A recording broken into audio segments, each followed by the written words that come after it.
Welcome back, dudes. Sorry for the little delay there. Just trying to hopefully we get some transcoding this time around on the stream. Very odd that we didn't get it. Normally we do, so... oh, my mic is clipping apparently. What the fuck? Let me have a quick look at that. In the meantime, you want to run through the map band stuff while I have a look at that. Alright. Well, we've got the first map ban already done. Eon Synergy is banned Caustic. And my keyboard is not playing along.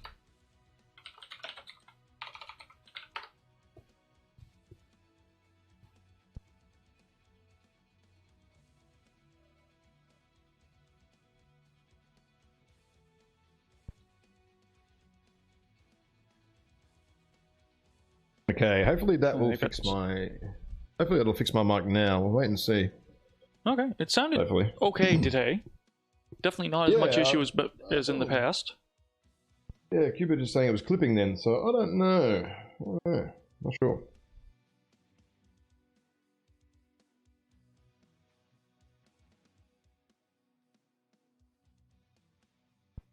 So just waiting on the next map bans.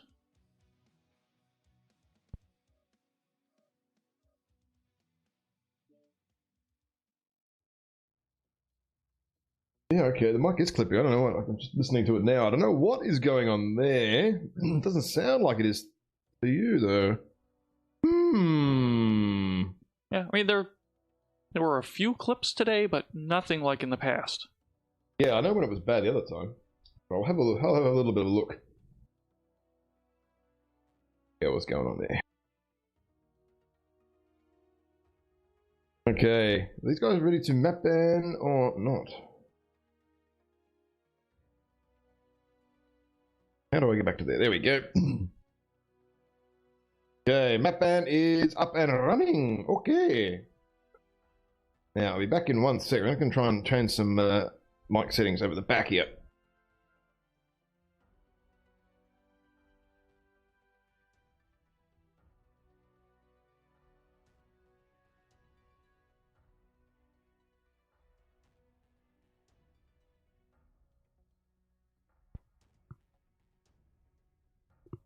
That might have fixed it. We'll find out.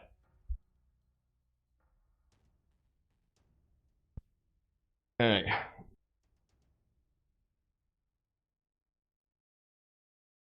Guys are a little bit confused here with the bands for some reason.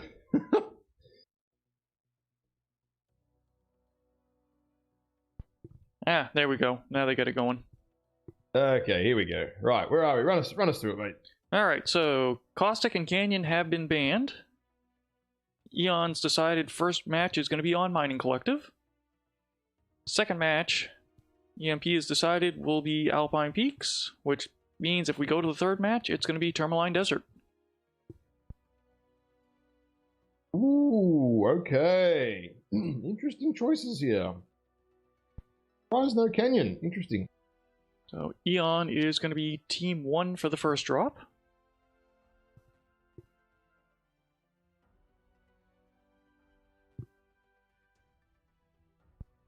Move that there.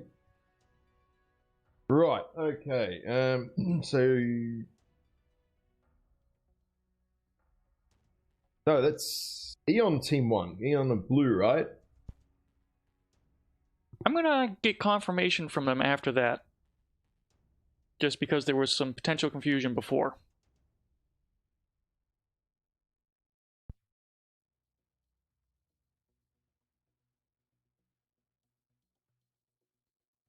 I'm not sure who is what team. Depends, actually, it depends who... It'll be on the link that who you gave to who. That'll be the telling one.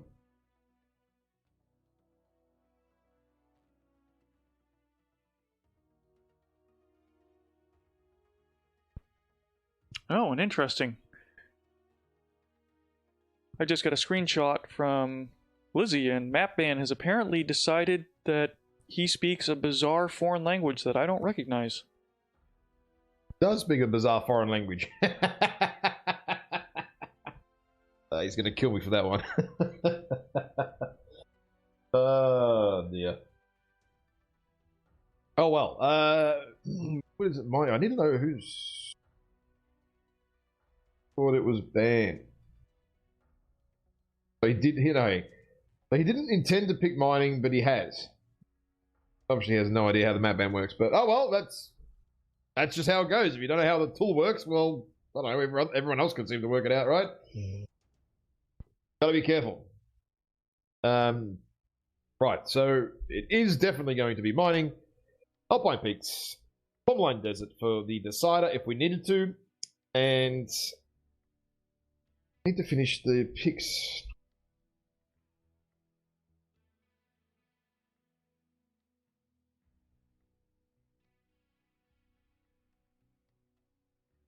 So hang on, we're having a little bit of trouble with the map ban here, ladies and gentlemen. Just bear with us while we try and work out what is happening. What's going on here?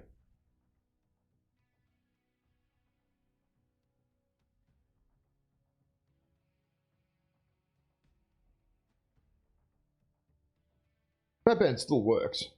Okay, so it's showing it in a slightly different language for some reason.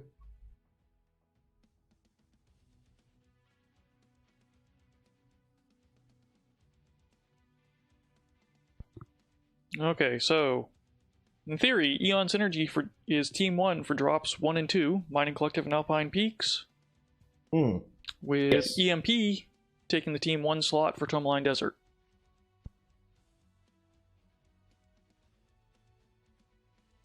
Can't understand the language. I'm not sure what the language really means anything. It just says pick a side. Okay, right. Now, what do we have here? Let me get back to the larger view. So it is Eon Team 1 on mining. On drop 2, it's EMP on Eon again on Team 1 on Alpine Peaks. And then if we go to the decider, drop 3, Tourmaline Desert, EMP are on Team 1.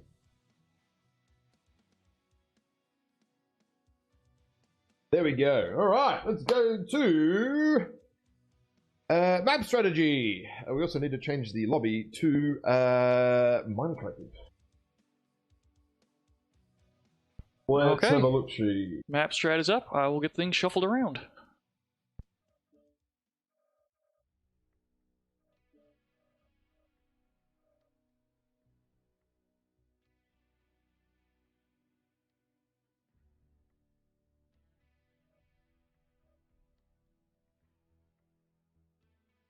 Right, now, Team 1 we have...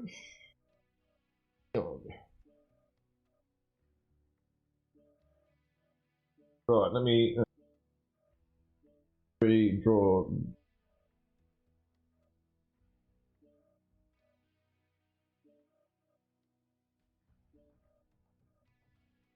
Well, my mic sounds like a bit better now, so that's good. Right, now, EMP and Eon. I think we're going to go for a little bit more rangy business, as we've sort of seen earlier on. Maybe a mech up here, actually. Potentially a mech up here.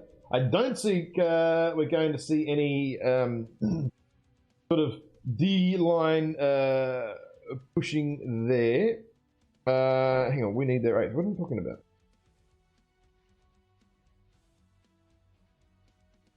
Lobby business. Very confusing. Yeah, I don't think we're going to see any D-line pushing like MJ12s have been known to do. I think maybe we'll see some mechs sort of here. Probably in departments here. Maybe a mech back here. It's going to come down early on to the caps and what happens and where he goes and how they do it. Do Eon do this Kappa, Gamma, and then attempt to take Theta? Theta pretty hard to take from that Team 1 side, but you can early Kappa, Gamma, and then Epsilon, and potentially sort of roll the fight a little bit into the right-hand sort of corner. Well, not right-hand sort of corner, but the sort of right-hand kind of quadrant of the map, I guess, and control it this way. It just depends, I guess, on where EMP move in relation to Eon.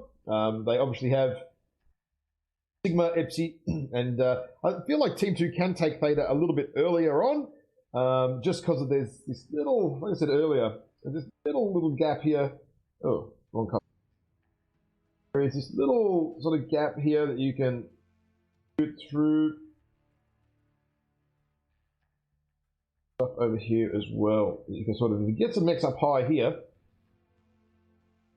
5 region. Put some nice little crossfire down. Nice little crossfire down over there. So we might see it, we might not. We'll find out very soon as these guys start to move their lances around and fiddle with all that sort of stuff. Now they're all moving around. Let's have a look. Let's have a look. They're starting to set up Bravo Charlie. And meanwhile, EMP's not wasting any time waiting for Eon to get sorted. They're shuffling in. Moving around just to be a pain in the butt, to be honest. I mean, look at them all. They're constantly moving around. They're just playing a slot machine by the look of it. But it's looking like Bravo Charlie here for Eon, which would definitely be what I would more think. I'd be very surprised if there's anyone else in Alpha other than Hardock, who I think from memory is one of their light players. So that'll be a quick little take on Gamma. Now, does that then translate to sort of going around the back here maybe? There is a little pathway you can actually go through around the back here. It's super dark on the map as well. So if you've got a light mech, you can sort of sneak up through here with some seismic and stuff, and you can see if EMP sort of light does go that way or even comes this way. It's a good little one. I see a lot of teams sometimes use it, sometimes don't. Sometimes do utilize it. But yeah, okay, so Eon now have locked in. It is a Bravo and Charlie spawn.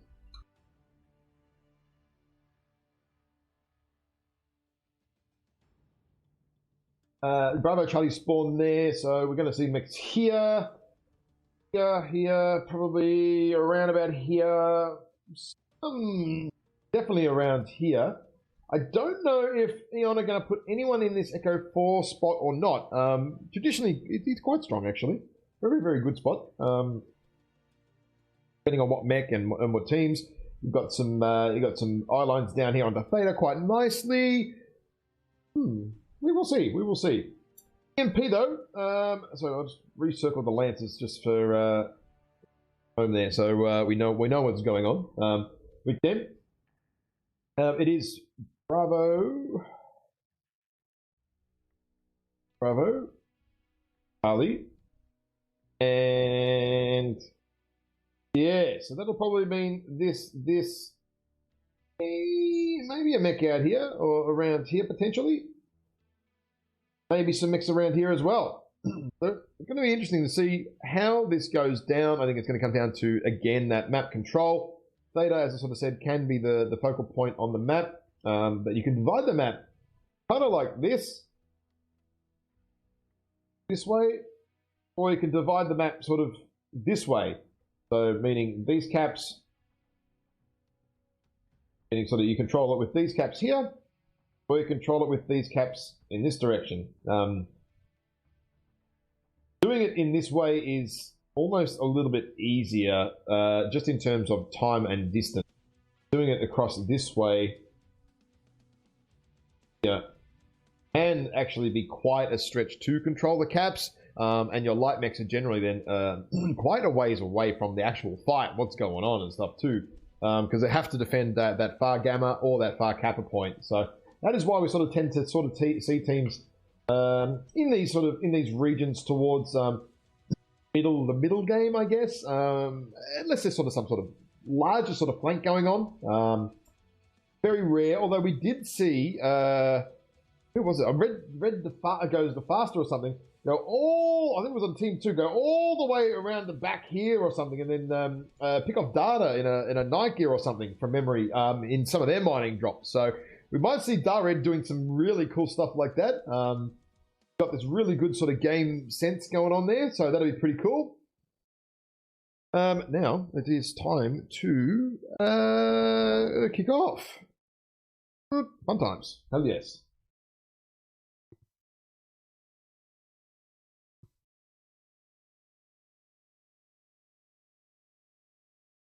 Waiting for it to load in.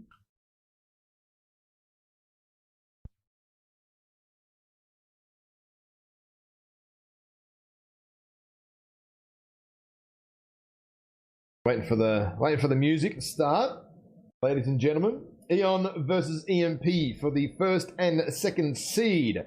First match is underway. It's about to start. About to get underway. Best of 3.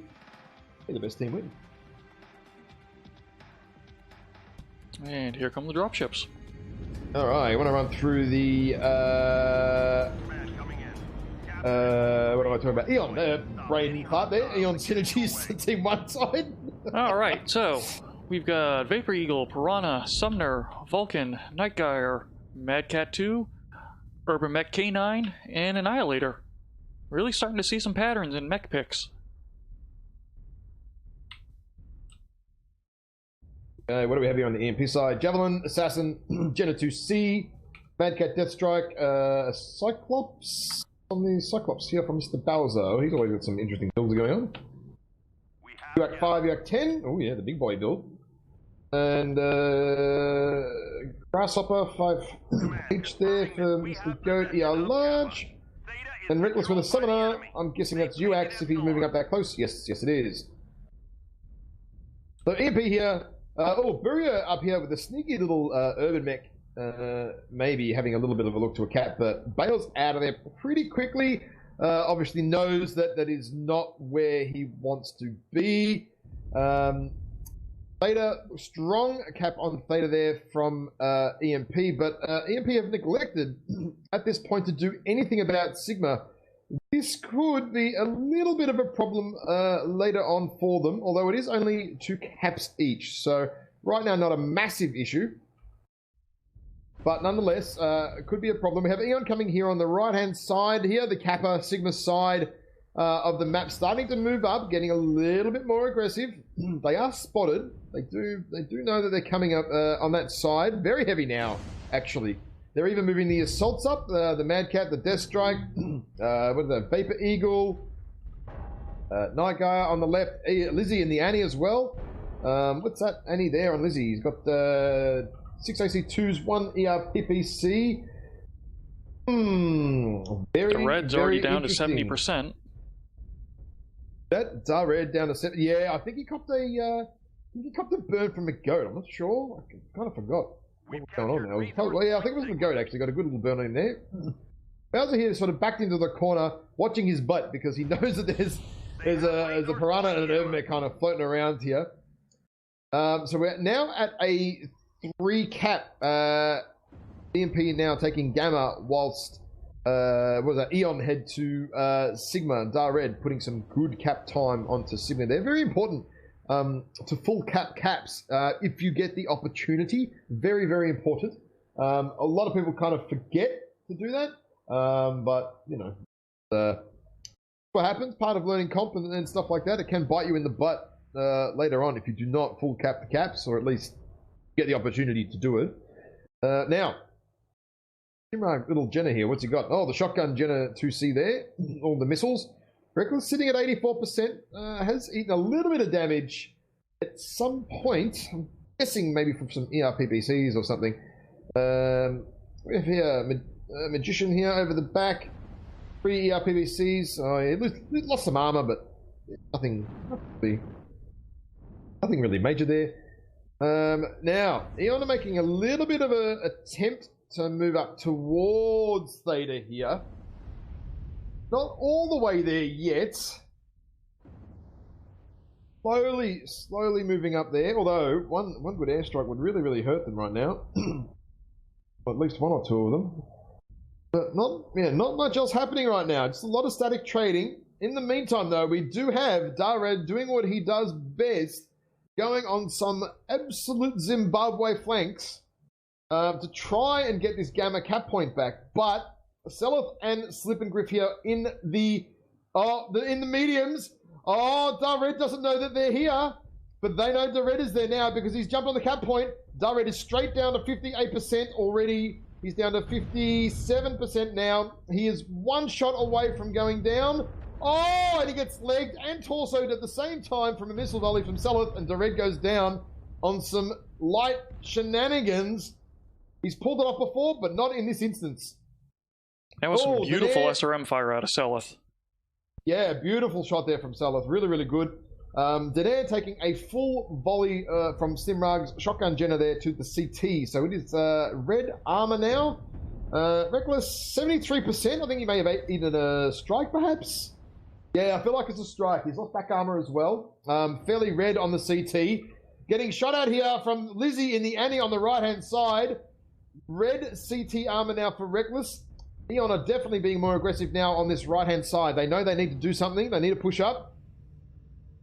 The caps are starting now to tick over in favor of EMP. But we have, just looking at the back here, Chimera and Bowser starting to reposition, but unable to offer a hell of a lot of support right now, especially Bowser.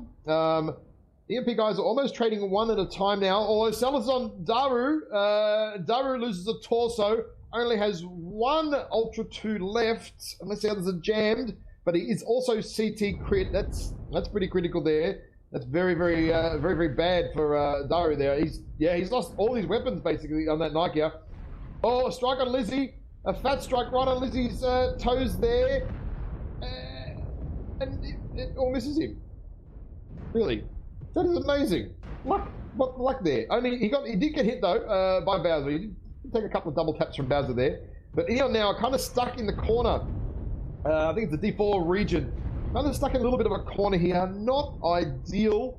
EMP now starting to push through the center here on Theta. Daenerys is super weak. Buria, the same deal. Yondu just eats 14% on a strike. McGoat finishes off Daru. Chimera finishes off Lizzie here. Percentage is really in favor of EMP here. I think it's going to go 1-0 EMP's favor. Stimrag here now in the little shotgun Jenner, coming up behind everybody, shooting the butts. Oh, Yondu had no idea that Stimrag was there whatsoever. They're all just jumping in now. Slippengriff gets Daenerys, Seleth gets Yondu, Stimrag gets Buria, and Stimrag finishes off Hardock, and there's only one person left. Where is it? It is Chico in the death strike goes down to the goat. There you go, 8-0 for EMP. Strong first match. Although, by the sound of it, Eon picked the wrong map by accident, which definitely sucks, and didn't have a strat plan for it. Go through the damage numbers, mate. Which surprises me, of all the maps to not have a strat for, even if it's an old one. But that said, looking at the stats we've got on the EMP side, Chimera in the Death Strike doing 551, top damage for the team. Magician and the Vapor Eagle for 49. Going down to Eon, Yondu and the Vapor Eagle at 417. Red Goes to Faster was held to only 8 damage in that Piranha. He got good cap time, but wasn't able to capitalize on that mech's potential evilness. Rest of the damage for Eon fairly suppressed. Now Hardock only at 56. I didn't see what happened to Hardock in the 50s. That game. I don't know. Did you see what happened to Hardock? I didn't see exactly what happened to Hardock. At what point he got picked, or what happened there. I was kind of watching everyone else, but just missed him. So thank you for the raid there, Chaotic Harmony. Welcome to all the viewers. We're up to back up to 150 viewers again. That's pretty good. Excelente. Right, now, what map are we on next? Wonderful Scenic Alpine Peaks. And no team swaps, okay.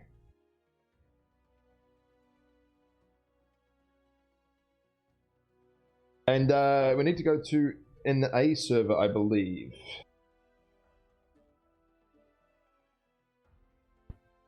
Excellent, thank you for the reminder. Then we go back to the EU afterwards. Go to drop 3, that is. Maybe you want to go to the map strat quickly, and I'll run through what happened on mining. So we had EMP rush up to Theta really, really early, take Epsilon early, and actually entirely ignore Sigma, which I thought was a little bit interesting. Eon moving up here, taking Gamma early, taking Kappa early, but the bulk of the Eon's weight was over this side of the map, slowly being sort of aggressive into this point. Over time, they did get some good shots in Reckless, who was sitting up here. You didn't see Lizzie, who was sitting sort of up in this little D5 region with his anti, getting some good damage, but not enough to really sort of punish Reckless, I guess. And no, it was some good damage nonetheless, but just not quite enough. Maybe if you got a torso off or something, that would really have helped, or even the CT kill. And then basically, EMP had some other sort of heavier mechs around here and over here early on. EMP moving sort of back towards this side of the map slowly but surely. Controlling then, Theta, Epsilon, and Gamma. Getting a super important pick here on Dared the Piranha for Eon. Very good SRM volley there by Salith in the Assassin. Nuking his leg and torso, I think, in one hit almost. That was crazy, actually. And from there, kind of lost that map control with the caps. Eon did... oh, hang on, I got it wrong there. It was the wrong color. MP there, because... dumb. And then Sigma over there. So... right. Let's go to yeah, so pick, far, that was the most attention paid to cap points mid-match that I've seen yet. Well, I mean, look, it is the Div A teams of old. Eon and EMP, the two best and top teams for the last 3 years running now, going at it. So these guys are well rehearsed. Would be the absolute way to put it there. Very good, very on the point with that kind of stuff. Like, there's no 90 seconds of nothing happening on that cap front. And that Eon move from Dared, if the EMP guys weren't there, sitting there sort of waiting in essentially an ambush, they must have seen him coming or something similar. Maybe they saw him sort of run through Delta 4 or something like that. Not sure. Maybe we'll find out later. I don't know. I wonder if it's just the fact that he wasn't in the fight for a bit. You kind of got to be thinking he's going around. True. When you don't see the Piranha, it's like, okay, Dared is, pretty well known for that, and they've had very good success, like I said, against JGX, getting some really, really good picks, and really sort of turning that early game over very, very nicely. But unfortunately, did not quite happen on that drop. Now, let's go to Alpine Peaks, shall we? Alpine Conquest. Team 1 is Eon.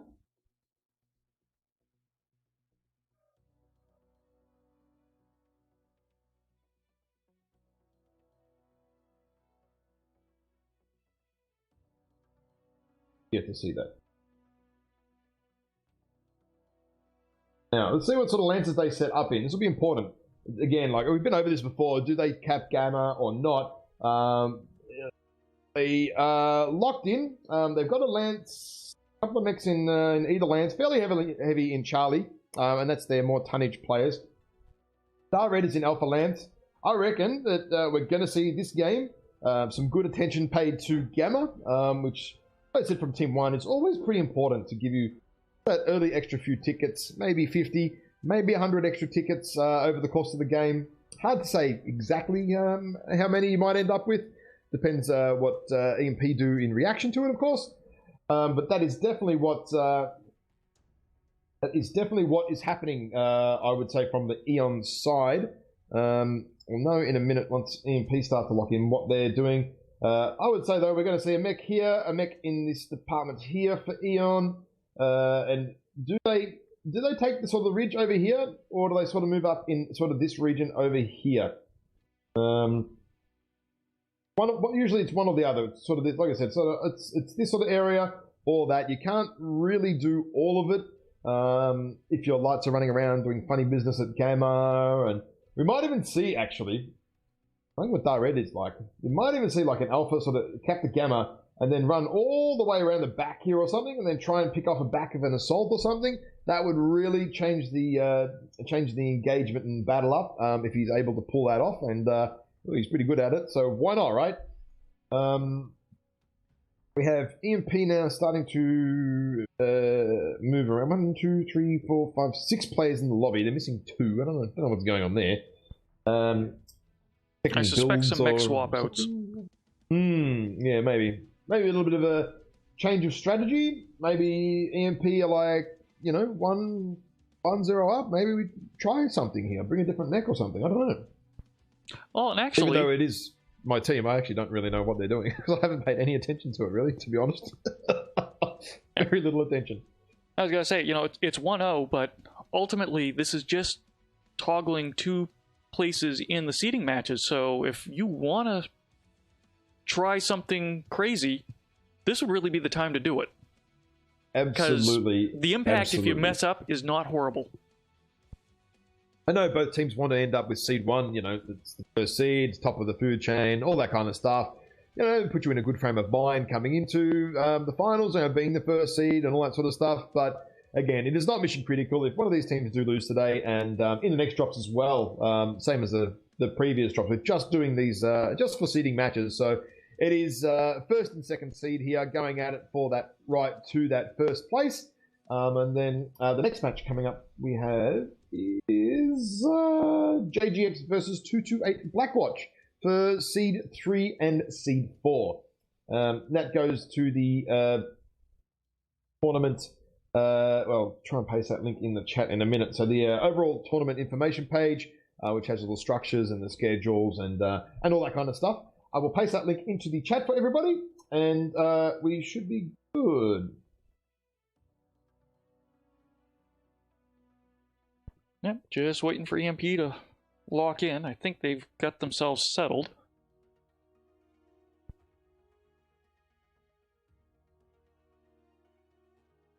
And around. Okay, EMP good. Right, what have they got here? We have someone here in Alpha. And then, yeah, Bulk in Bravo Charlie. So, yeah, we may see a little bit of a Gamma action here. Actually, I'm almost certain we're going to see some Gamma action here this drop for sure. Very, very important. Both these teams know that Gamma can be very, very important. So, but do Eon send 2 mechs to Gamma? The EMP's 1, which is what it looks like. It's a very, very good early fight here. Very, very good early fight. Very important early fight, I should say. Very important early fight.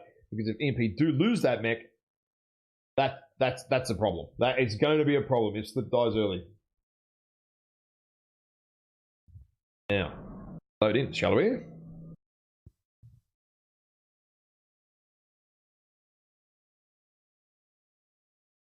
That wait for the music to start, and then you know we're ready. All the mechs are here, everyone's loaded in, no one's disconnected, no one's crashed. Oh, look at that.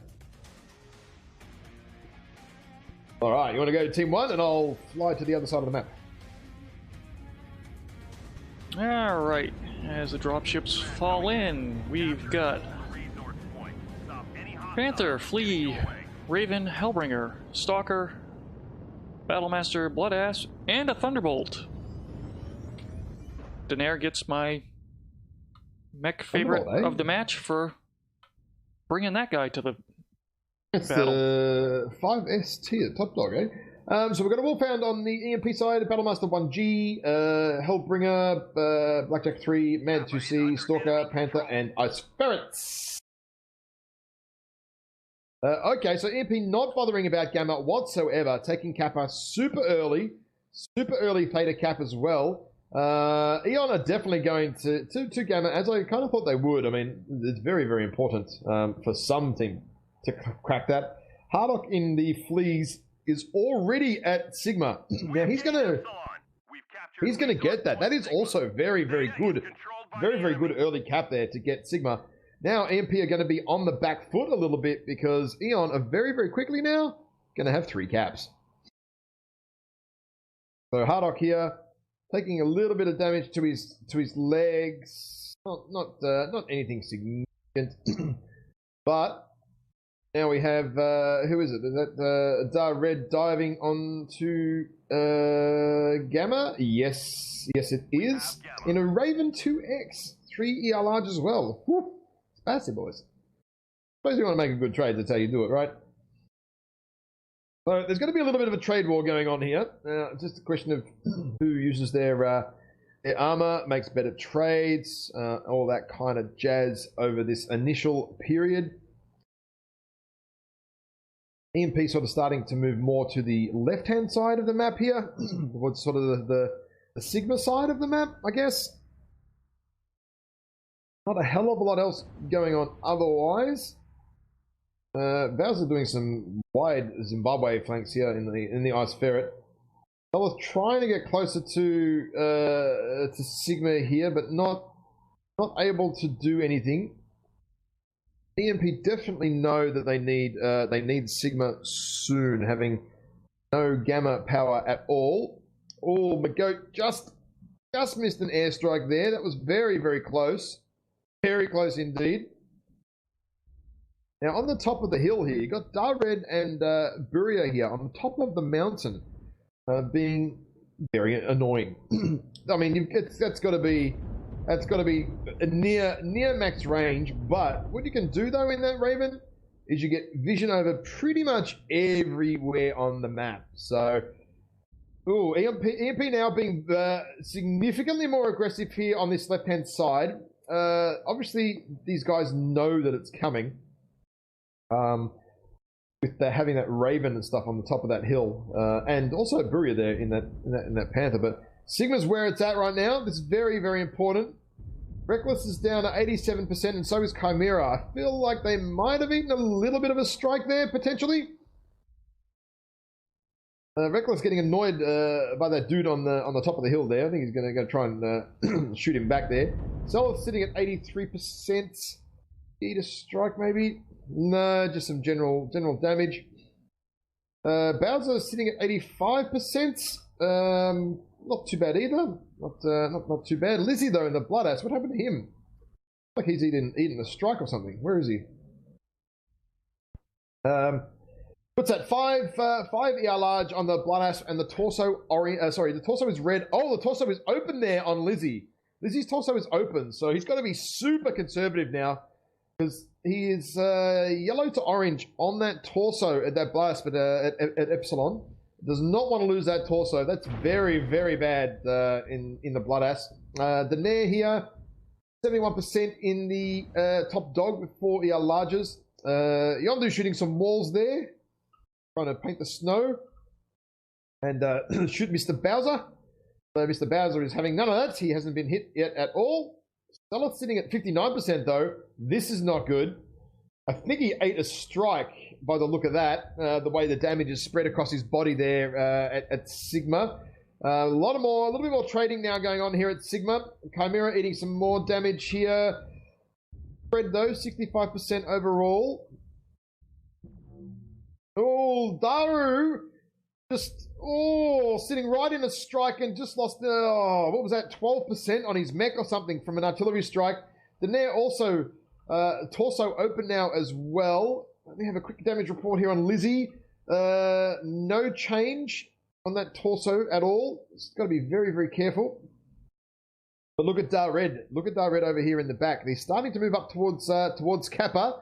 Eon are getting more aggressive now towards that Kappa cap point. Not able to cap it just yet, I don't think. But look at the caps. 450 to 330. It is going to become a problem in the next minute. Oh, no, hang on. We have someone capping Sigma. This is important. This is an important play here. Is Selith able to cap Sigma? No, he's not. Oh, and he nearly dies for it. Imrag sitting at 59% as well. Definitely not ideal here at all. Chimera sitting at 26%. He's like one touch away from death. Oh, the percentages are not in favor of EMP right now. Eon having some good overwatch, good view of the map, especially that Raven on the hill. Daru is about to eat another strike, down to 64%. Oh dear, Daru taking like 40% just from strikes. Hardock's found a now... hole in Kappa and starting the cap there. Yeah. Well, EMP's percentages are so low. Daenerys down to 1 ER large. Chico finishes off Seleth. That was, I guess, a matter of time, really. But Kappa is still capped. Slipping Griff is trying to stop the cap Hardock here. legged and dropped. Little Panther. What's that? Hardock got legged, did he? Oh, I didn't see that. Okay, that's important. That's a very good kill, actually. Hardock being the fastest mech on the map, I think, actually. Yondu finishes off Chimera there. Chimera's at 20% for ages, so I guess it's kind of like no real surprise there. Bowser now trying to run in here to finish off Sigma, but Eon having some very good overwatch. And a strike coming in on Bowser now as well. Not ideal. Magoat very fresh here at 90%. Sturmrug has moved all the way up. And trying to shoot the... Who's that on the hill? Chico, I think, is on the hill there. Reckless starting to move up as well now. Magician here moving up in a super fresh Blackjack 3 here at 86%. He's going to get some crossfire on Lizzie here now, who I think is just about to lose a torso. Yeah, Lizzie one shot away from losing that torso, but has done very, very well to keep it alive, which is very, very good right now. The red finishes off Slip and Griff over the back here. A little fight. Oh, but Dar Red is open everywhere. So Dar Red is probably one good shot away from from going down. But the percentages and mechs are all in favor of Eon here. Very, very strong control. Magician finishes off Daru here. Stimrag is starting to move up. Lizzie's about to go down. But the caps are done. That's it. Eon, very good map control there on the caps and coming away with a good, strong win there. Not a lot of mechs dead, though. Have a look at the damage. Run it through it. Run us through it, mate. All right. So, on Eon's side, Lizzie in the Bloodass, 553. He may have been beat up, but he was putting out the numbers. Daenerys Walker in the Thunderbolt, 485. Hardock in the Flea, only 2 damage, but turning the team around with that Kappa decapping. He was definitely doing work. On EMP's side, actually not as big numbers overall.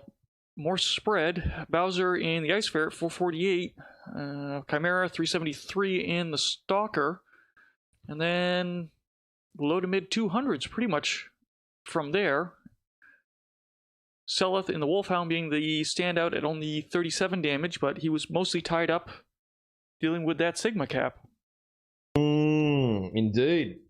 And I think that's what won it for Eon, was they were able to work that up to the full cap. Basically lost a mech doing it, but then were able to prevent EMP from flipping it back. And that just kept the ticket march in their favor. Yeah, that Sigma cap early, very, very important. Interesting, surprised no one really sort of did much about Gamma too early on, but then Eon kind of just did that sort of corralling, slowly but surely, just with cap pressure and cap control, and it took out a very good win there. The solid caps, good percentages overall, forcing EMP to basically play into Eon. Very well done. Now, we need to change the server back to EU as well, because we're going on to game 3. And that is Tourmaline Deserts. Good. Teams have played a lot of matches on Tourmaline over the years, so definitely something that they are all absolutely used to.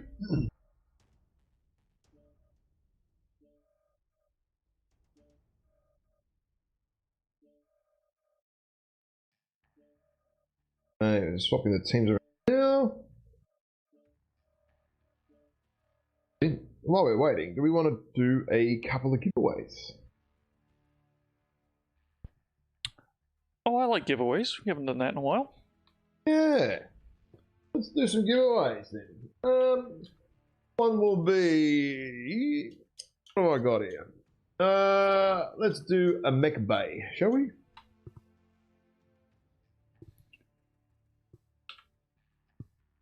Well, first it seems I decided that I didn't want to have my giveaway tool running, so let me correct that.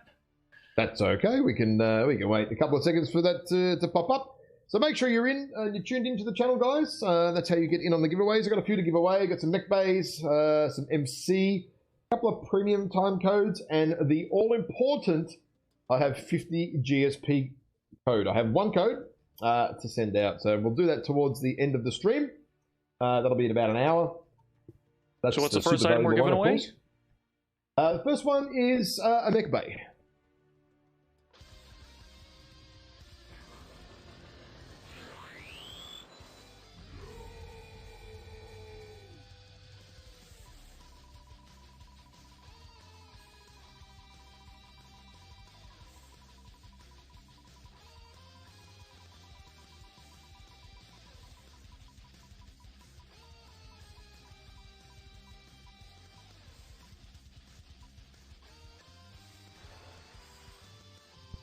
Cardboard target. Cardboard target. Well done, mate. You need to send me a message on Twitch, and I will send you the code. So please make sure you do that, okay? What else you got in your pockets? A 500 MC. Let's do that.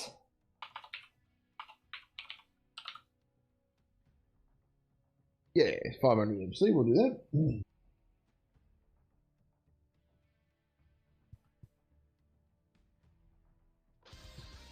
152 of you in the drawing. Ooh, that's pretty nice.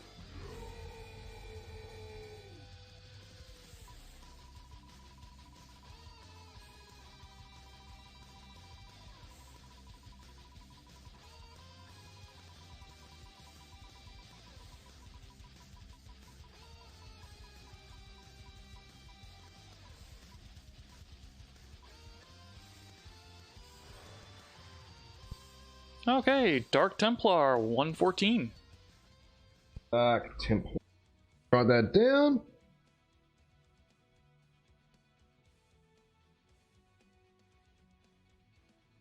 One for Okie dokie. And I think that'll do. We got some more stuff to give away later. Hey, we go to the get to the map strat maybe. Yeah, let's do that. Now, what do we have? Team 1. It's E. Team 2 is Eon. Okay. Now, EMP are probably fairly low on time, so I reckon their lances are not going to change a hell of a lot. And it is fairly heavy alpha and Bravo, by the look of it. Obviously, we'll probably see Gamma Cap, Epsilon Cap, but always the all-important Theta Cap. Harder to get, I think, from Team 1. A little bit harder. Harder to get, but easier to fend off. Yeah, a little bit harder to get from the Team 1, but yeah, once you've got it, you have to commit a lot of resources from the Team 2 side to take it back. So, of course, we will see a pretty standard Kappa take here and a Sigma take here. I would assume we're going to see mechs over here and maybe in this department or this department over here for Eon. They might have some mechs up here in Alpha. I don't know yet. Wait and see what they do. EMP could do a strong push across here potentially with all the mechs. Yeah, in Alpha Lance and Bravo, because it could be a sort of a stage sort of push over here potentially. There's no one in Charlie Lance at all for EMP. Nobody is there. Interesting. Now, Eon, so EMP are locked in, 480 tons as well, all good. But yeah, Alpha Bravo there for EMP, so yeah, you're definitely going to see that early Epsilon and Gamma. And then, well, maybe not. I mean, if you're going all in with an all-in 8-man push, you know, I mean, there's going to be no gamma, there's going to be no epsilon. It's just going to be let's go, go, go. Or it could be a bit more rangy. Use some corners around here. There's a few sort of spies you can use in and around here.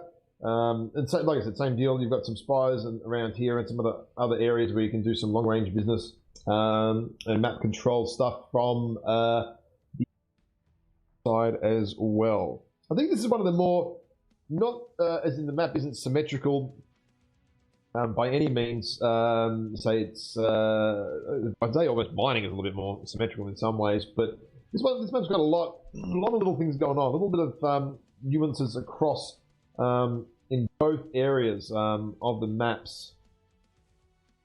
Very, very cool. Getting to the giveaway, just hold on one moment.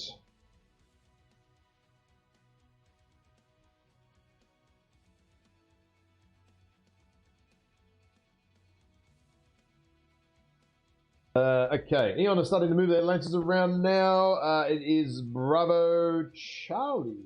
Okay. Bravo Charlie.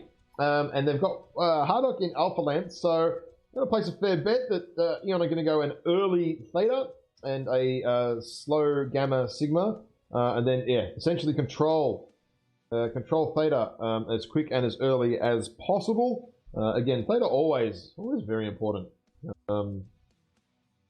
Always very important, these things. So we'll wait and see. They're about to lock in, I would imagine. We can get underway. Maybe.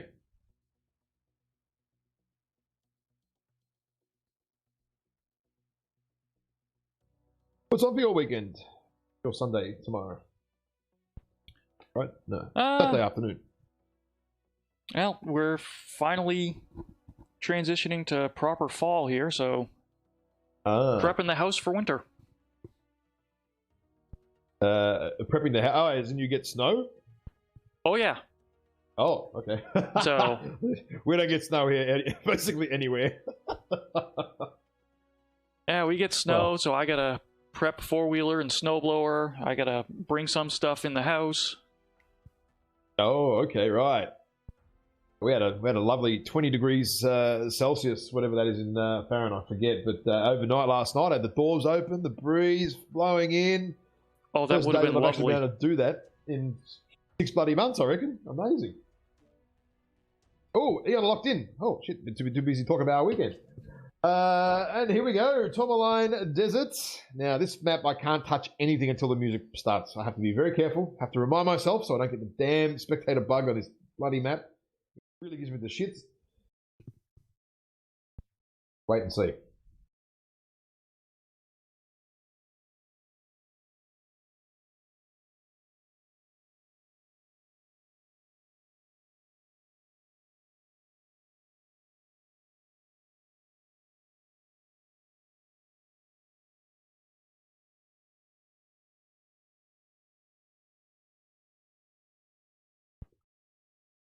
And once again, really long load times today. Yeah. Someone is running a 486 computer.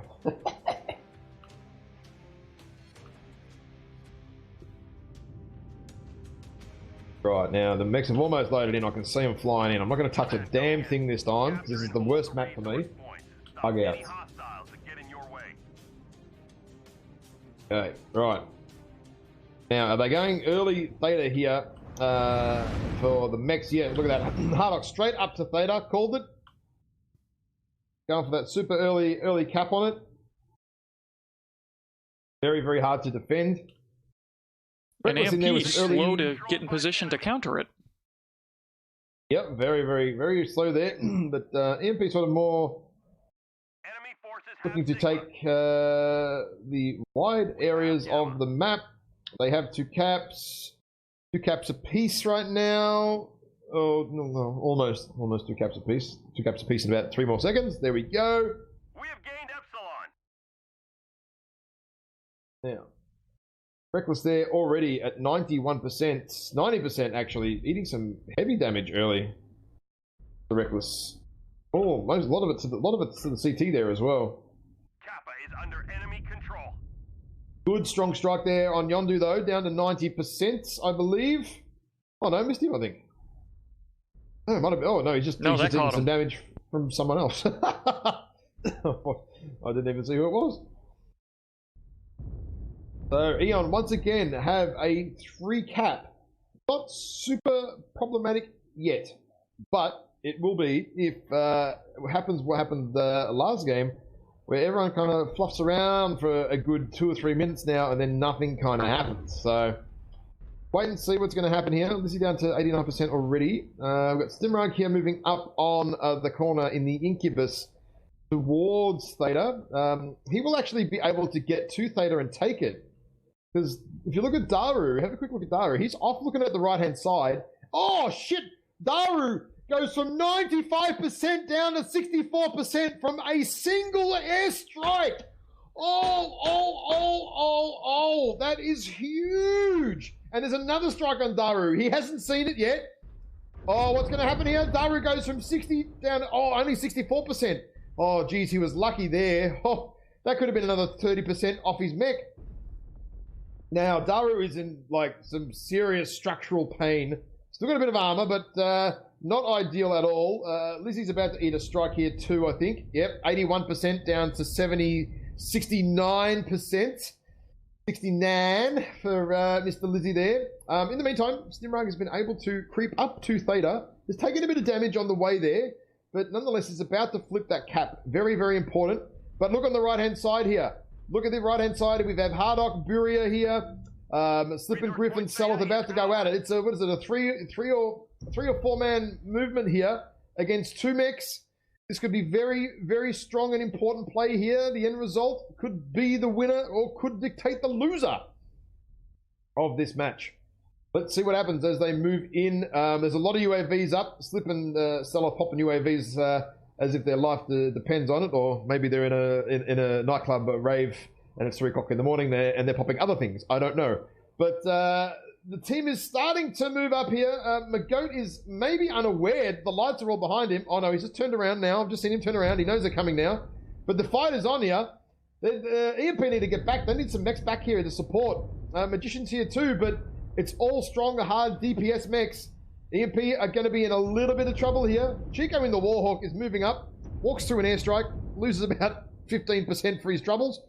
McGoat getting shot in the ass now. Getting pressured. Oh, McGoat in trouble. McGoat is 1 touch from death. 1 touch from death. McGoat is going to die. There's an airstrike in front of him that misses him. Bowser now trying to turn around to support. As soon as these light mechs drop in, Bowser's got some angles. Oh, Buria gets hammered. All the mechs are dropping off for Eon here. The fight is still on. Very important fight going on over here. The winner of this fight right now is going to win this game. McGoat needs to stay alive. That's all he needs to do is to stay alive right now. Unable to do that. Goes down. Oh, Selleth is about to get legged. Selleth legged. Yep, Selleth is legged. He's in some serious trouble now as well. Oh, Reckless coming back now to lend a hand. Might be a little bit too late. I don't know. Flippin' Griff here in the javelin, shooting Chico in the butt. Can they take the Warhawk out of the game here? They can. EMP should be able to finish that off. They do. Now, Dared and Hardock are left. The Commando is like unkillable half the time in this game for some reason, but he's nearly lost his leg. EMP are getting super aggressive. Oh, 1 shot Magician on the torso for the XL kill. Meanwhile, at Theta, we have another turn of Theta. Stimrog has had to drop down into the trench in the Incubus because he's got an open torso here. Daenerys is like, well, bugger that. I'm going to take Theta because, well, why not, right? In his 2 ERPPC Summoner. Yondu at the back there, 52%, is not critical anywhere. Oh, no, he's open CT, actually, and torsos. Still got lots of armor, though. Chimera in the Mad 2C is about to get flanked by Yondu here. I'm not sure he knows he's there. Is Yondu going to get some free shots on Chimera? He will. Oh, dear. Oh, Chimera is getting some shots here. Taking some damage from Yondu. This is not ideal. He's down to two lasers in zombie mode. Magician finishes off the Nair, and Yondu finishes off Chimera there. But Looking like the percentages and the mix are in favor of EMP at this point. Daru is at 31%. He must have eaten another strike because he's got no structure left anywhere. Torsos and armor, nothing. He's had like 7 strikes dropped on him. I think the time now is to push Yondu or Lizzie. I think they're going to take Lizzie out here.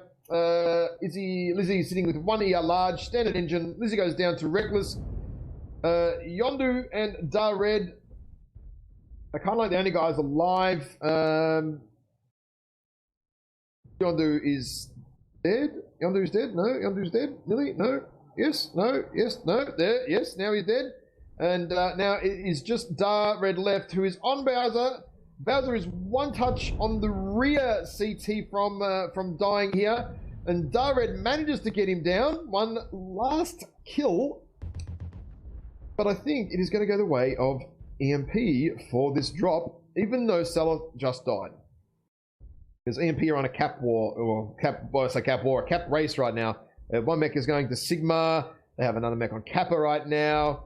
Yeah, it's all about the caps. EMP up on caps at the moment. They're going to have, as long as Stimrag delays Dared here long enough, EMP will suddenly have a 4 cap, 5 cap nearly actually. Going to end up with a 5 cap.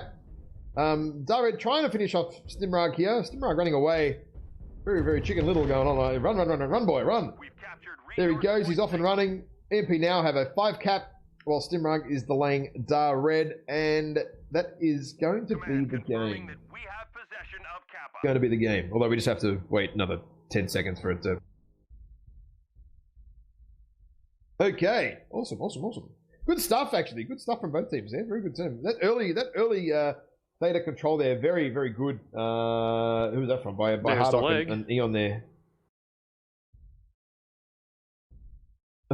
Dared struggling to kill Stimrag here.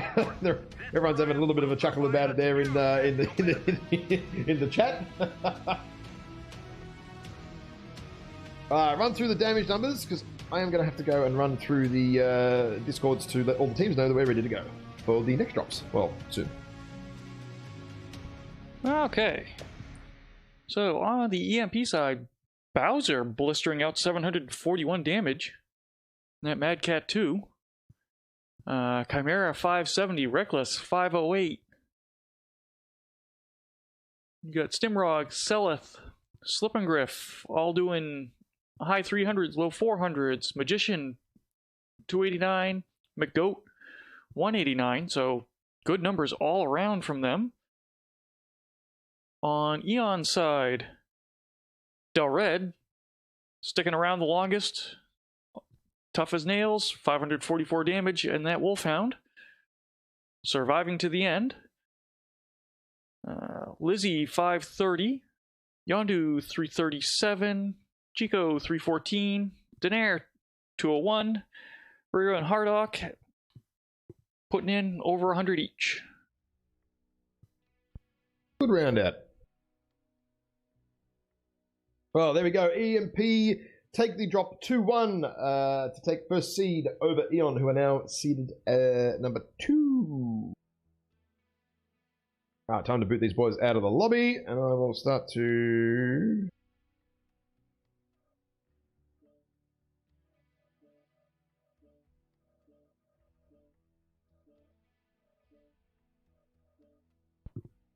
Now the fun part of the program, paperwork.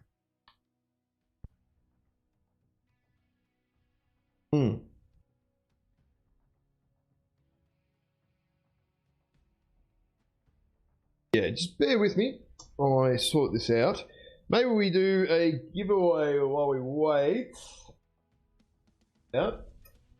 Maybe 3 days of premium time. How about that?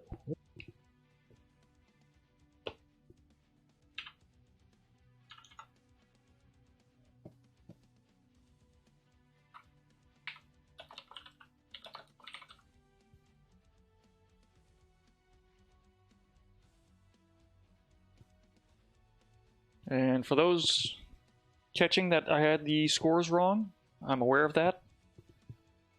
Fortunately, those scoreboards are not official.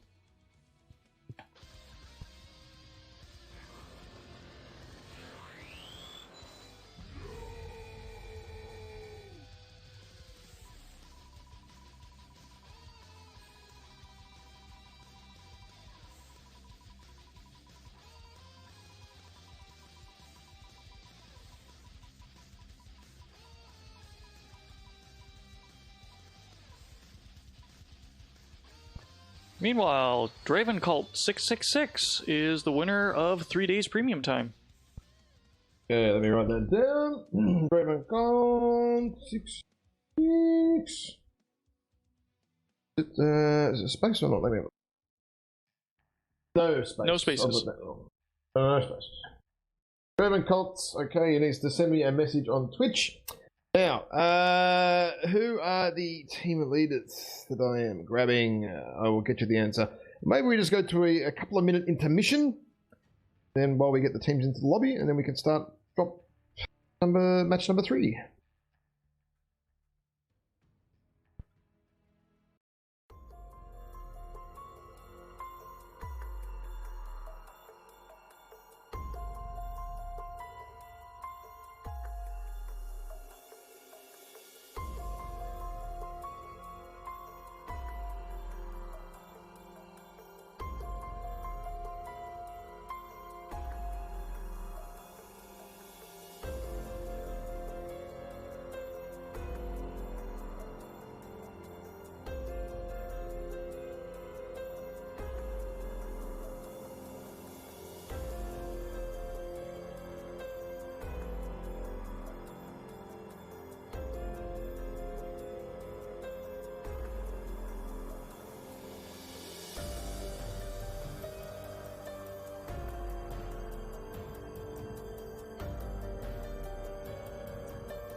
Alrighty, welcome back.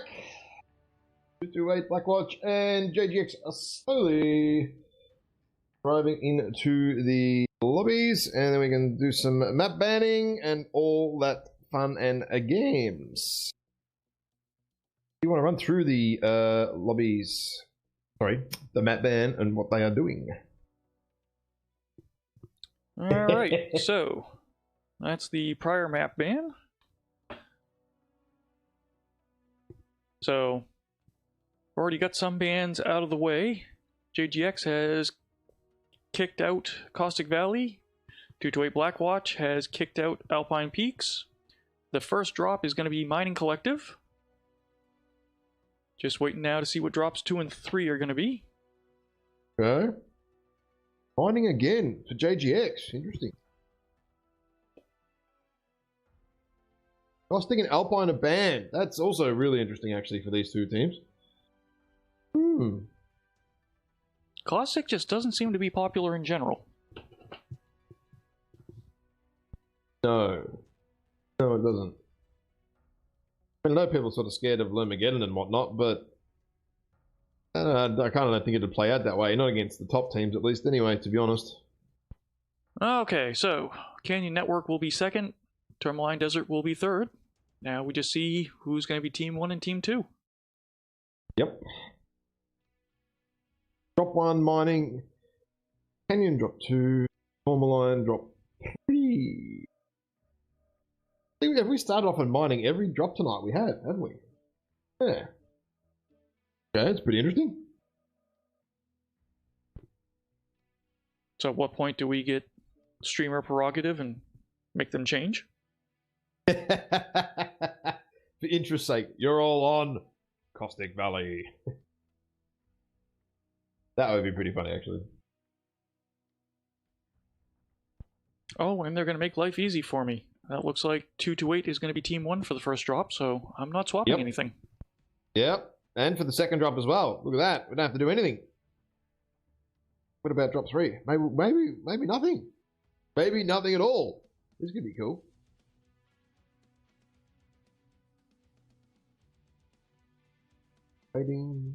Waiting. Oh, no effort drops. 228 Blackwatch taking Team 1 on every single map, and JGX taking Team 2 on every single map. There we go, all done and dusted. Now I just need to get the dudes in the lobbies, and, well... Yeah. Hopefully they don't take too long, because, I mean, running through this map strat again for Mining Collective, I kind of feel is a bit pointless. To be terribly honest, we have done it enough. I'm not going to bother doing map strat again. Buddy map. Definitely done it enough. Definitely done.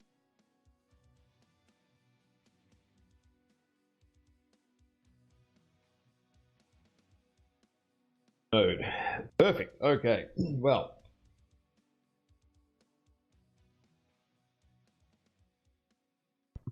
So now we just gotta wait for the teams to lock in. Start my timer.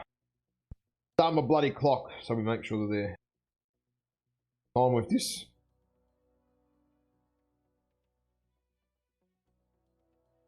Oh, you know what? Let's use a stopwatch. Right, okie dokie, let's go. I will flick the map strat over. I'm not saying that you turn on the map strat because I don't really want to go through. Just in case we need after the game, because something really like super special happens. Don't expect. Then maybe we'll do it. For all you viewers at home, or at work, or maybe you're out at dinner and you really don't want to be there and you're hiding in the dunny or something. The rules for our lovely tournament, maximum of 480 tons, and you have a limit of 3 chassis per weight class. So 3 lights or 3 mediums or 3 heavies or 3 assaults. That's the most that you can bring. And obviously, you know the maps. We've been through that 1,000 times already today as well. And the best part, I think, about this tournament is the allowance of hero mechs. It is definitely added a little bit of flavor. I mean, we've seen Urban McK9s a lot tonight. We saw them a lot in all the other drops. Again, we've seen a Death Strike again tonight, or 2 Death Strikes tonight. We've seen a lot of Slipnears as well. I've totally forgot about them. We've seen a few of those, which is pretty cool. So definitely not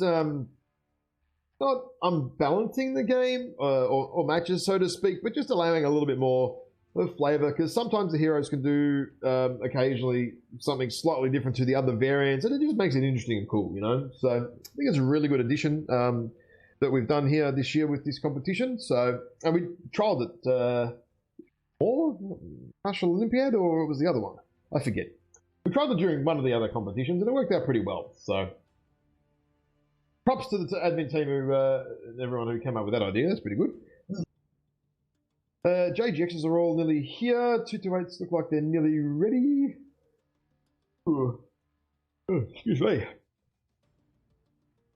Oh, how cold does it get where you get then? If it's snowing, it must get really cold, right? We can get down. Last winter we hit -15, -20 Fahrenheit. So I gotta do the conversion out of that. I'm do having the a conversion quick on look that at out what of the conversion curiosity. is. Jesus, -28. Oh shit, dude, that's cold. That's properly cold. So figure those okay. temperatures with 2 to 4 feet of snow on the ground in my area. Typical. Really? I've seen snow like 3 times. In Melbourne, or in Victoria at least, it's a 4-hour drive during snow season, and snow season to go for a weekend here costs over $1,000. That's just not worth doing, you know. Very expensive hobby. Definitely a rich man's sport over here. Right, now. 2 to 8 are locked into the lobby. That's good. And the JGXs in 5 minutes. I don't think they'll take too long, so that's okay.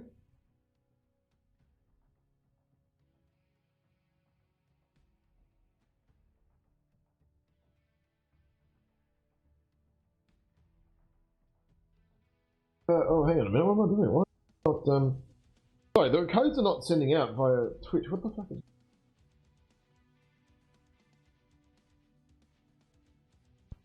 Someone else was mentioning things on Twitch were acting up for them as well.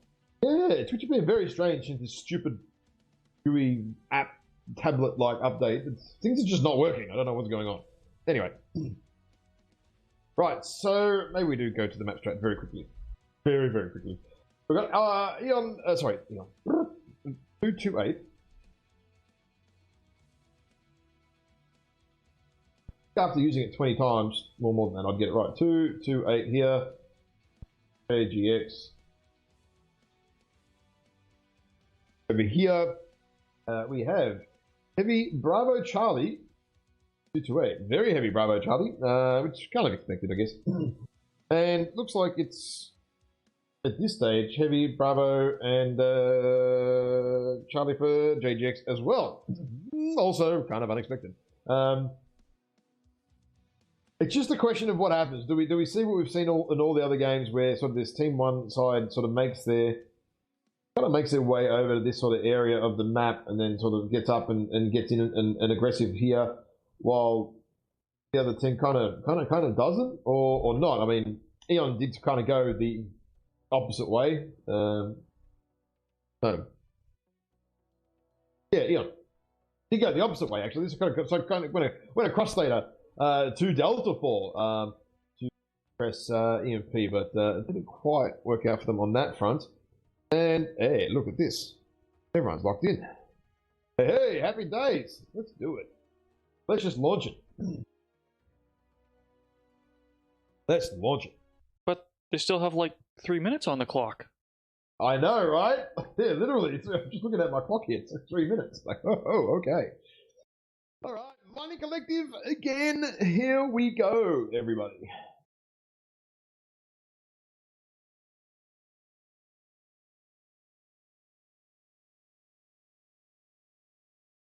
My mouse has gone missing. Oh dear. There we go.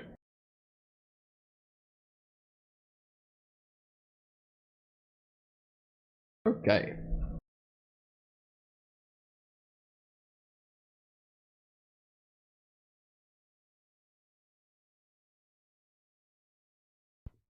I never noticed that they actually have some detail on the moon.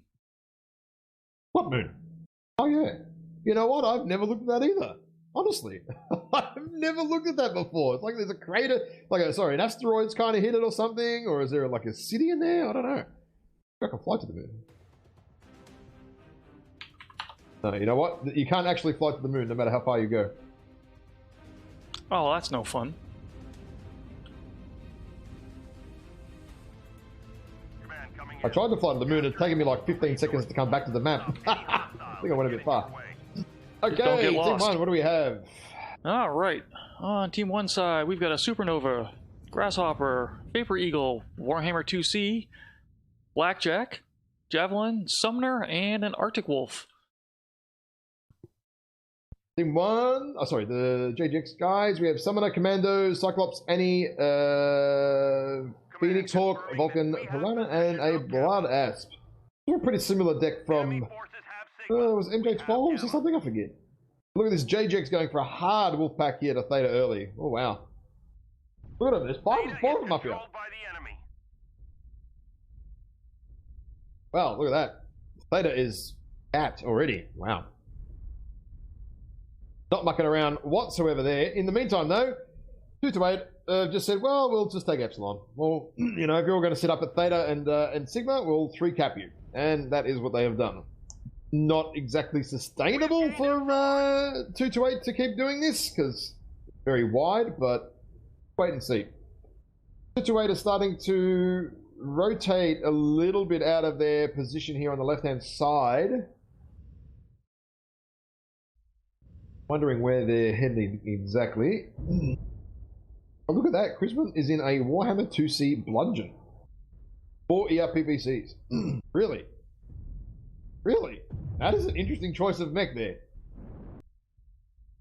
Okay, so JGX taking the kind of standardish Delta sort of 4 position there. 228 are rotating really hard here, actually. Maybe they spent too much time in quick play. They're hard rotating, and that's going around here to the right. Wait and see, though. They got a lot of a bit more range. I feel like there's a little bit more range on the 228 team, actually. So Dom here, the Arctic Wolf, does have streaks, so he's on light patrol. He's just waiting for the lights to appear, but JGX now have a 3-cap, so the 228 team have to do something here. Not right away, but soon they're going to have to do something. Maybe in about a minute and a half, they're going to have to do something. So you can trade it out for now and just sort of see what happens. Oh, Grolsch, actually. I didn't realize what happened to him, but he's smoking away there at 83%. Oh, it's just his arms. That's not too bad. Although his torso is red armored, actually, for Grolsch there. That's not ideal. In the meantime, though, the Commando is being chased down by Dom with the streaks. Dogmeat is in a little bit of trouble here, I think. Oh, no, they're unable to kill him. Oh, Streak Arctic Wolf unable to finish a Commando off. Those things are quite literally indestructible. Dogmeat, they're taking some team damage from one of his team. I think it was Groll shot at him or something. And somehow, Dogmeat avoiding all of... Oh, no, he got hit by a little bit of the strike then. Data in the Summoner is moving up here a little bit. What is that? UAC 10s. One last bite, taking a little bit of damage there. So getting pushed out. So 228 getting pushed back a little bit here. They kind of almost had a little bit of an advantage, but kind of given a little bit of away by not getting that kill on the Commando. I feel that was pretty important to get that. Navita's now moving up. JGX, all of them are now moving up here to take on these 2 mechs from 228. Have kind of been cut off a little bit from their team. Defunct is not in a position to assist at all. 228 are now running as fast as they possibly can because they are getting chased by, what is this, 1, 2, 3, 4 mechs from 5 mechs from JGX. JGX are going hard Wolfpack here, but like Looks like we've had a 228 Blackwatch turn around. They've seen it coming. Oh no! Oh no! Oh no! Arctic Wolf in trouble. Dom is in trouble. Dom's going down. Dom's getting absolutely wrecked. Got caught out alone, and without jump jets, he cannot get back up to the rest of his team, and is now just getting chased and slaughtered. One last bite. Gets Data down though, and Navid finishes off Dom.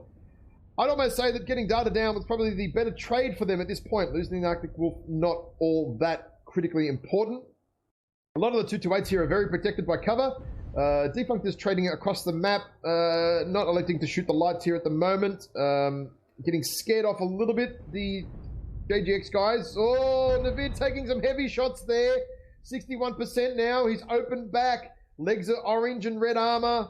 Oh, and his red torso as well now. He's running away, trying the shield, but he's still getting chased. Edmeister is still chasing him. He's not going to let him get away with this. In the meantime, though, Grolsch is... Oh, Grolsch has nearly lost the torso. Ooh, I didn't see that happening. One last bite has overextended a little bit here, I feel. He's not dead yet, but he's not far off it. Kraz is now down to 46%. Oh, yeah. He's... Oh, Kraz is LFE. I didn't even realize that. Kraz is LFE. He's... Oh, no, he's not. Sorry. No, he's not. No. I lie. I thought he lost the torso. My bad. Looking at the overlay there was wrong. Grolsch is now open on both torsos there. Pasha's at 50%, but open torso as well. And another torso, super cherry red on the armor. Pasha now open both torsos. What do we have? A 228. One last bite is jumping up here with this ERPVC, trying to do some work here and flanking around pretty good. JGX, though, have a 4 cap. It is now coming back to a 3 cap. Chrisman's pushed up. Chrisman's getting pushed in both ends, though. Lermgod is shooting him from one side, and Grolsch is shooting him from the other. Chrisman's going to go down for that. One last bite finishes off Grolsch, so in a bit of a trade-off. Lermgod is going to go down to Archon Adam Steiner, who is at 92%. He is fresh as a daisy. I don't know where he's been hiding, but he's got a lot of armor left. Defunct is in a bit of trouble here, too. He's open everywhere. He's one touch from death. Oh, Totok finishes off Dario. I have no idea where the hell that was on the map. I don't know where or what that was. The JGX now have a 4 cap though. Oh dear, Oblivion is pushing in to try and finish off Lermgod here with Defunk. They need to finish him off. They need to get him out of the game. Unable to do so yet. Lermgod is still alive. Lermgod is now dead. Archon Adam Steiner needs to turn left and shoot Krasnopesky right now and kill him because he's like one shot, but he's electing not to do that. Caps are definitely in favor of JGX here. I think they are going to win the match. 228 are not able to counter the Caps right now unless Archon somehow finishes off Krasnopesky here. No, still unable to do it. Archon should just be looking straight at Kraz and not jump jetting and twisting and stuff right now. I don't think there's any need for that. Just, you've got 80% armor, just shoot the dude. Okay, Thato's getting decapped. The problem is 228 are just decapping. They're not accruing any caps right now. Pasha is off on his merry way to Kappa by the look of it. Dogmeat is about to go down to Archon. No, unable to connect with the burn. This commando is one touch away from death. But it doesn't matter because JGX win the game on caps. Well played. Very close. Both teams very low damage, low armor percentages here. JGX, if the fight went another probably 60 seconds, might not have been able to pull off the win there. Run us through damage numbers. Woo-wee. Okay, well, on the JGX side, we've got Pasha in the Cyclops, 575. Krasnopesky in the Vulcan, 483. Your two top damage numbers there. On the 228 side, Totok and One Last Bite, both putting down 500 plus. Oblivion joining the 500 plus damage club there as well. Good damage numbers from 228. They just weren't able to translate that into the win. JGX was much better on the cap game. Yeah, much better. Very aggressive on those caps early. I think after that initial little fight with the Arctic Wolf and then the commando went off and just well, he was kind of half neutered at that point anyway. So to be honest, he probably really couldn't fight anyhow. He had to go and run and just cap for the rest of the match, and that's pretty much what happened. So yes, interesting. Interesting drop there. 2-8 winning the shootout. JGX winning the caps. And you can win on the caps. So but I think there with the strict Arctic Wolf, they actually caught JGX out on a little bit of surprise there. Maybe they didn't scout it or see it early or something similar, because all of a sudden that commando was running like a cat with his with like a cut cat. He was running. He was just sprinting. He was just like, "Oh, I've got to get out of here. I'm going to die." And then, well, he kind of didn't die because commandos don't die. Okay, now we don't need to swap sides, but what map are we up to next? Canyon Network, I believe. That matches my expectations. Excelente. And we need to swap the server to US for 228 because they are US and it is drop 2. Memory serves me correct. And my rule reading the other day, I did touch up on this one actually.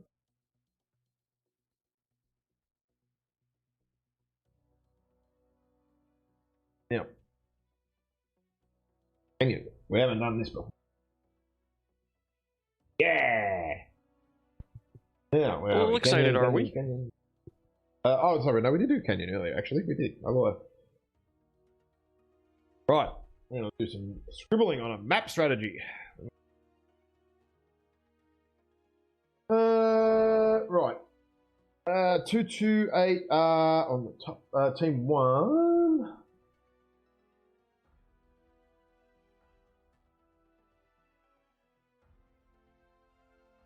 X is on the Now this one, again, it's been a fair feature. Kappa is always featured into most of the drops, except for the early one with MJ12 and RJF. Kappa actually had nothing to do with it, because MJ12 YOLO'd in and kind of got paid the price of death for it and lost the game. So up to Kappa is generally where the fight is early with the lights. There's always a little bit of argy-bargy going on there. See how it is being played in 2019. Bunch of fast mechs actually all across the field, and the map is small too. JGX though generally favor taking Theta early as opposed to worrying about Kappa, and I think that is kind of strat, to be honest. What you do is just control this, or at least control this corner. Not necessarily Epsilon early, but then you can force 228 to either then go Gamma and go Kappa. Then Epsilon can essentially just be, well, I guess almost undisputed, really. You don't really need to worry about Epsilon at all. You scrub it out and pretend it doesn't exist there, right? But yeah, once you take Theta, very, very hard to get it back. The only problem is to get Theta on this map early and actually full cap it is quite a challenge. So that's going to be interesting. If you can full cap Theta, it makes a massive difference. To cap it later on is very, very bloody hard to do. So we'll wait and see what happens. 228 is starting to move Lances around. How long have they got left? 2.5 minutes. So they're setting up in Alpha. Oh shit, no, right, hang on, what am I doing? Up. And Charlie. Through Bravo as well, actually. So, yeah, I think we're definitely going to see a little bit of Kappa business here, for sure. Or maybe a strong early Theta. Interesting. I don't know which way this is going to go. I think it's going to be the Kappa with maybe a little bit of Theta. And we just need to wait for them to lock in and see what 228 do with their movements around the place. looking at the players, normally they're lights. Dom and one last. Normally they're lighter players in Oblivion. So, although Archon is normally an assault player, so not sure what he's doing in Alpha Lance, but maybe he's going to be coming up here. Oh, sort of this sort of D3 or border position around there. I think that's most likely the case. Now, JGX here as well. Next. Now, JGX are moving all their light players into Alpha Lance as expected. All their assault players are in Charlie Lance as pretty much expected. I'm pretty certain they're just going to lock in and we're going to go. I don't think this is going to be a particularly drawn out lobby formation. This is the DE Dust 2 of Mech Warrior in terms of map choice by far. So there ain't nothing super special and new around this one. They're locked. Okay. And ready. Hey, drop 2, Canyon Network. JGX versus 228 Blackwatch. Let's do it. JGX so far are 1-0, winning their first drop on Mining Collective. Let's get into the drop and see where they end up now on Canyon Network.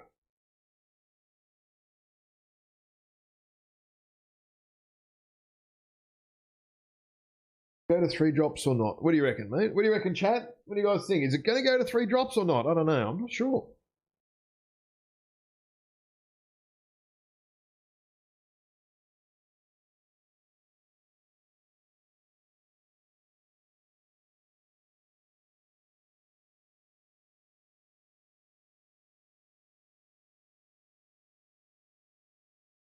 I haven't loaded in yet. Still looking at Mixer sleeping.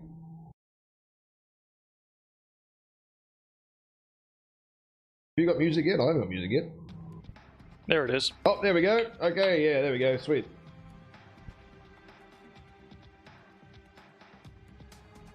Alrighty, what do we got on 228 side? Alright, 228 is bringing a Marauder Hunchback 2C. I'm sorry, it's a Marauder 2C also. Javelin, Blackjack, Vulcan, Supernova, Grasshopper, and a Sumner. Oh, look at this. I won't go through the JGX mechs. I'll have to come back to that because they are rushing straight to Theta to get Edmeister. It's on already. Edmeister is getting absolutely rushed out of there, and he's just lost. He's down to 76%. Huge opener for JGX. Edmeister did not see them coming. They did not have eyes. He's nearly lost a torso already. Oh, that's very, very strong start. Very, very strong start. They did not scout that at all. I'm not sure what's going on. Maybe they don't have enough mechs up high early enough, 228, but very good move there from JGX just to basically forget about Kappa entirely. And now they have, as a result of that, a 3 cap, because somehow Dario has been able to snipe Epsilon over the back corner here. No opposition at all. Very interesting. Now what happens? Now what happens? What did 228 do? 228 nicely spread across the map. Good concave, but without the caps, it's not going to go so well for them.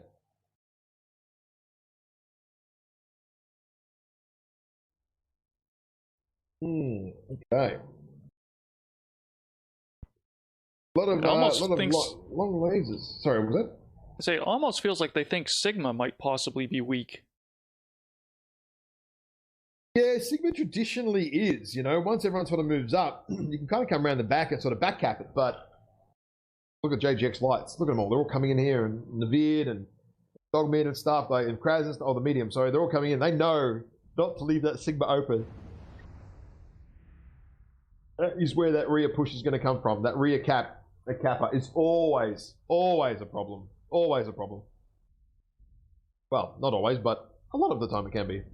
Pasha down to 86%. A lot of damage in his CT, actually, already. I mean, it is spread out a little bit, but already orange armor on the CT. That's very interesting. Oh, Edmeister just missed a strike then. That would have... Oh, that could have really, really ruined his day there. Very lucky to miss that strike. I think it missed him maybe by a meter. Couldn't have been much more than that. Lerm got here actually in a Warhammer 2C with the ER peeps. Trying to do some work. Not getting a hell of a lot of angles there. But the caps now are starting to slowly run away in JGX's favour. They are still covering that Sigma corner. They are not letting anyone come around to sort of back cap and force a different movement of engagement here. They have got Theta covered. Edmeister can't possibly get close to it. 228 are going to be forced into pushing here. There is nothing they can do about this right now. And that looks like what's happening. They're starting to move up here on the left. Oh, Totok actually is 72%. Eaten a strike. No, he's cooked himself at one point. And he's also nearly lost the torso. Oh, okay. Interesting. That's not good early. Oh, airstrike on Archon Adam Steiner. Just misses him. Dom runs through the airstrike. Luckily, only it's 1%.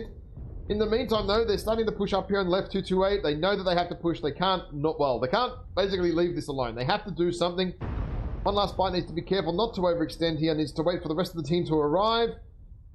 The only issue is Quizman and Defunct are at the back corner of the map. They are going to be, some ways, not able to offer much help or support. There's UAVs up everywhere right now. Oblivion's getting harassed here by Dogmeat in a 101 assassin. What's that? Oh yeah, the medium pulse one. Yeah. Oblivion is basically torsoed as well. Oh, this is not looking good for 228 right now. The percentages are dropping hard. 49% Oblivion, 71 for Defunct, 61 for Totok. They're all falling the percentages, and JGX are kind of just sitting there, just lightsabering him away. But meanwhile, I have no answer for this. With that distraction, Edmeister was able to flip Theta for 228. Oh, I missed that. Yeah, just enough. Just enough in that confusion. Oh, is it enough though? That's a lot of percentages to lose to slither cap. If JGX decides to now counter and push back on you, you're going to be in trouble. Frosh is sitting at 65%. I think he ate a strike. I know Lermgod ate a strike as well. He's sitting at 67% right now, but pretty fresh everywhere. Not really weak anywhere. Oh, Oblivion just copped the shot from Lermgod. He had no idea Lermgod was there, hiding behind the hill near the railroad over there. Oh, he's down to 39%. Oh, that's bad. He's nearly legged. He's nearly lost a torso. He's dead. He's basically dead. I don't know how he's still got weapons left, actually, to be terribly honest. Defunct also looks like he's nearly lost the torso again. Basically fresh everywhere else. Oh, Archon Adam Steiner hiding behind the hill here. Airstrike flies over his head and somehow misses him. Having a look here, look at Navid and Dogmeat and Pasha. They're all pretty fresh, relatively. Although Pasha's CT is open already, but no one else's is. This is very interesting. Well, Archon Adam Steiner just eats a strike. What was that, about 6%, I reckon? Something like that.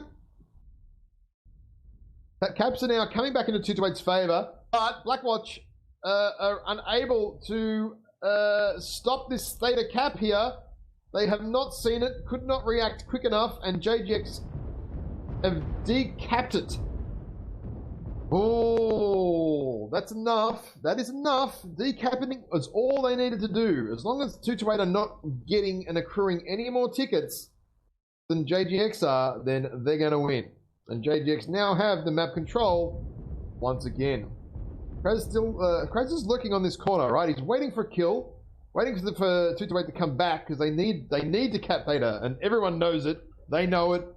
JGX knows it. 228 know it. The viewers probably know it right now. Oh yeah, in trouble. This is not good for 228 right now. They really need to do something, and soon. Data's moved up here on the right hand side in the Virago, and he's with Lermgod too. Actually, I don't think they realize he's there.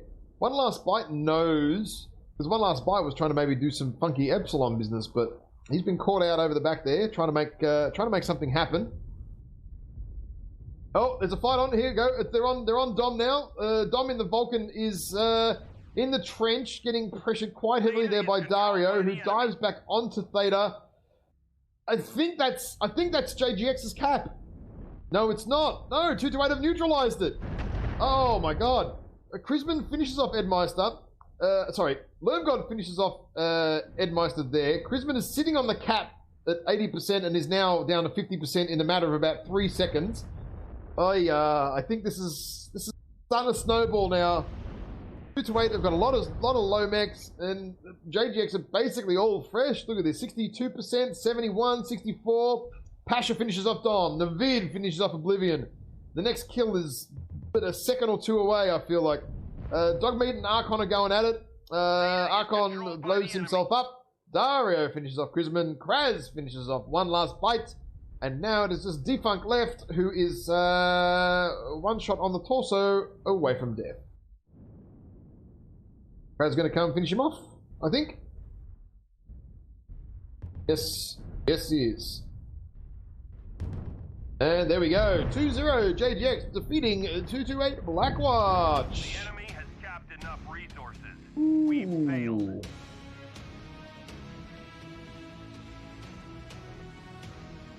Run us through the damage numbers.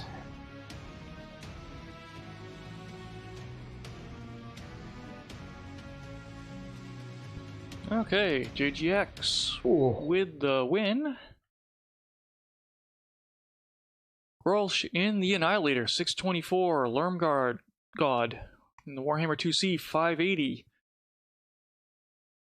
You've got Dogmeat over the 400 mark in that Assassin with medium pulses. Good work out of him. Looking at the 228 side, your top damage is one last bite in the Blackjack. It's interesting seeing that mech getting pulled out quite a bit this season. It is. Very strong mech this season, it seems. Yeah, Krisman, the only other 228 above 400. You then have Archon Adam Steiner, Oblivion, and Defunct Deacon in the 300 brackets. Kind of see the telling story here where the 228 lights all sort of sub and medium sort of all sub 100 damage, you know. They kind of really struggled there with that early theta control. Again, it's this year's world champs, it is such massive focus on getting theta early because the speed of the game. So many lights. I mean, you got Fleas, you got Incubus, all these mechs, you know, like they're all 150k an hour plus commandos, you know, they're super quick and they're small, they're tiny, they can hide in a little corner, get the cap, get the map control, dictate the fight. That's very, very, very much how these games have been played out at the moment. Theta, super important, chat. Make sure you're paying attention to this. Very, very important. Well, that kind of rounds out Castia. So we have EMP in first seed. Eon is second seed. JGX is third seed. 228 is fourth seed. RJF is fifth. And rounding out sixth seed is MJ12. Let's do a giveaway or two before we round out, shall we? What have I got here? Okay. I believe 7th seed is already locked in as well. Yes. Not that I can remember who it is. I can't remember either. I think it is, yeah. I'd have to look. I would have to look. But anyway, let's do 500 MC, shall we?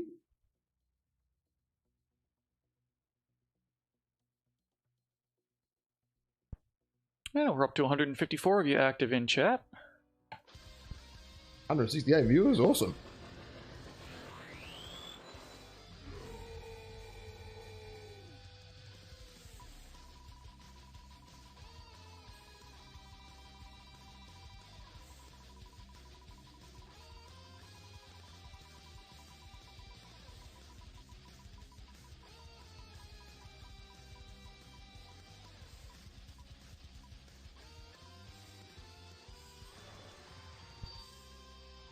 Defunct with the win there, 500 MC. And let me just write that down very quickly. Okay, we'll do a 3-day premium time next. And then the big one, the GSP. Oh, baby.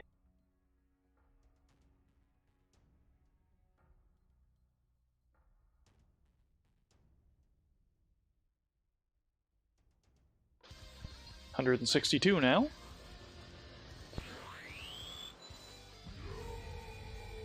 We've had some pretty good views, actually.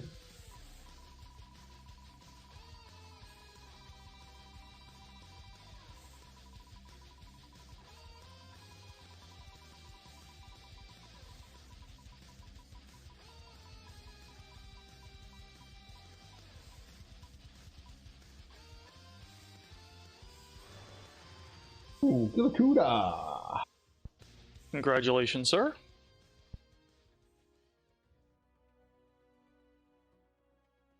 Kilakuda there with 3 days premium time and 50 GSP.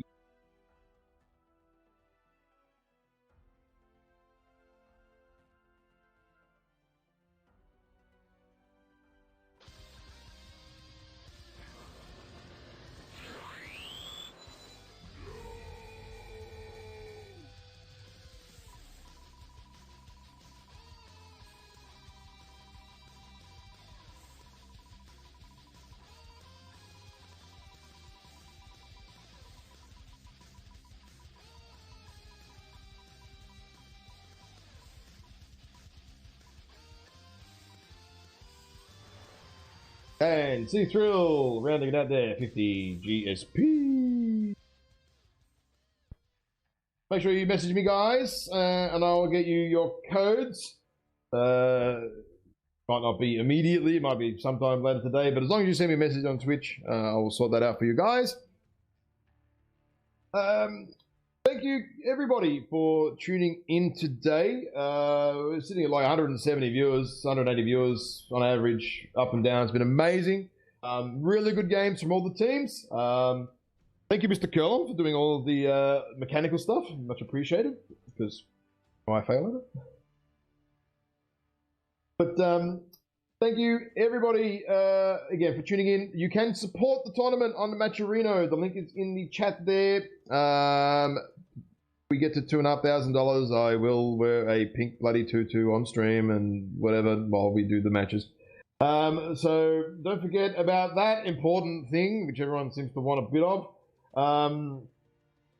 I will see everybody. I don't know, when's the next matches? I'm not actually sure. ComQ closes in a couple of weeks.